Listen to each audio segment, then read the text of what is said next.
Hey, this is Jim, the real estate expert online. Thanks for joining me for another segment. In the previous segment, I talked about struggling real estate agents and trying to get leads and prospecting for your business on the cheap. All right, thanks for joining me. Hopefully you watched the first segment, otherwise you might miss out on what I'm talking about moving forward with this second segment. So in the first segment, we talked about prospecting for sale by owners, going through the newspaper back in the day and now going on to online sites and looking for sale by owners and reaching out to them and talking to them about coming out to preview the property for some prospective buyers that you are working with that are interested in buying in their area. Whether you do or not, just play along with me. A lot of role playing in this business. So where we left off in the first segment was we gathered some information from the sellers that we previewed the properties for, and we took photos of the property inside and out for future information that we told the seller that we would share with our potential buyers. Now, just as I'm exiting out on that last segment, I forgot to tell you that you obviously shake their hand, thank them again, and tell them that you're going to report back to them in a few days, and I'll let them know if our buyers are interested in coming out and setting up an appointment to see the property. Okay, so from there you thank them again and you leave.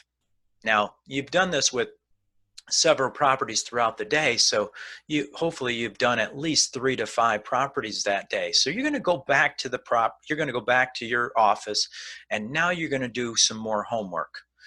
First off, you're going to put together a simple letter, and the letter is clearly going to state, obviously their first name, their last name, their address, and then in the content of the letter you're going to say this, and you might want to write this down because this is going to be very helpful for you. So the letter should clearly state, hey Sally, or hi Sally, or however you want to start it off. And you're going to say, I want to thank you again for taking the time and showing me your beautiful home last week or yesterday. I will be sharing this information and your property with my potential buyers, and should it merit a time for them to come out and look at the property, I will give you a call, period.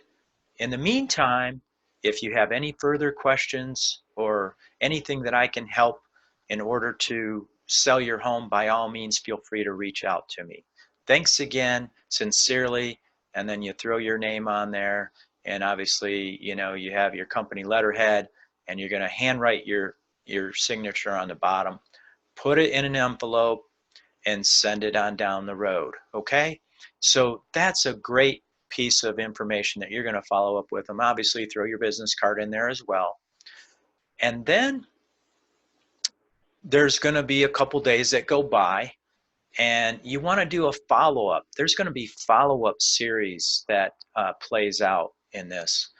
So what I did is, sometimes what I would do, if I had a buyer that was remotely interested in this property and maybe it wasn't quite the price or whatever they were looking for, I would use my buyer as leverage. And what I mean by that is, let's say I had Steve and Karen, and they were going out looking at properties in a particular city.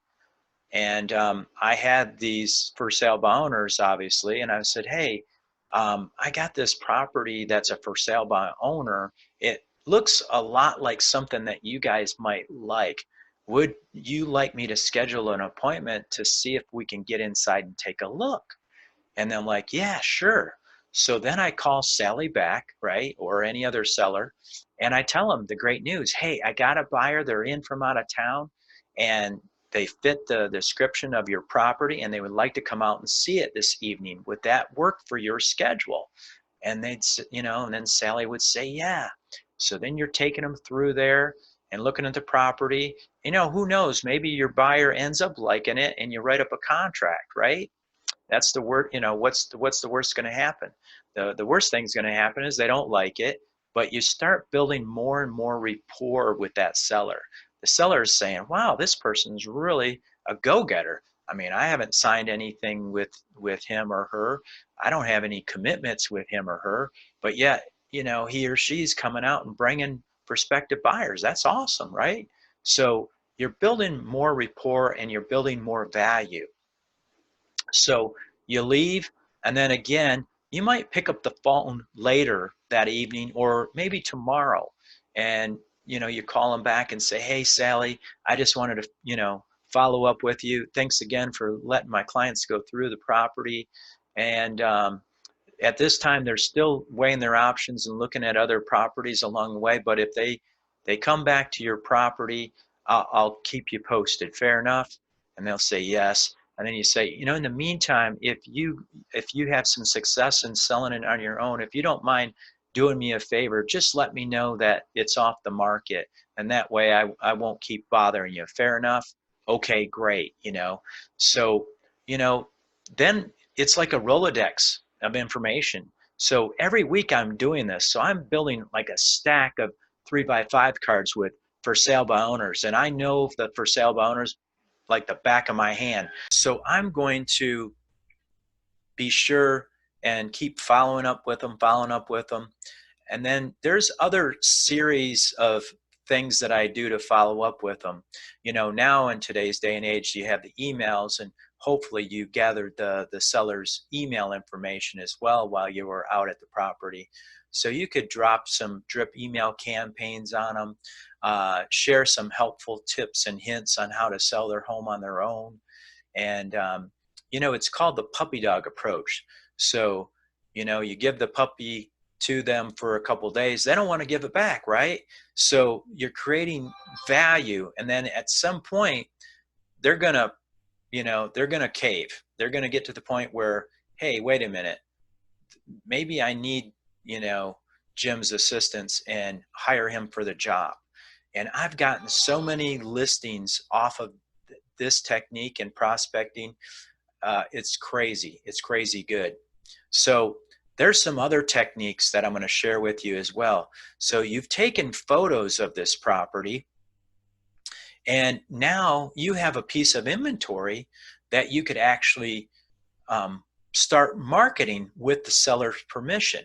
Now there's a simple form that you could fill out, and I'm sure your broker, or if you're the broker yourself, you probably have it at the ready, and it basically spells out a one-page form that gives you written permission to market the property without any obligation to either parties.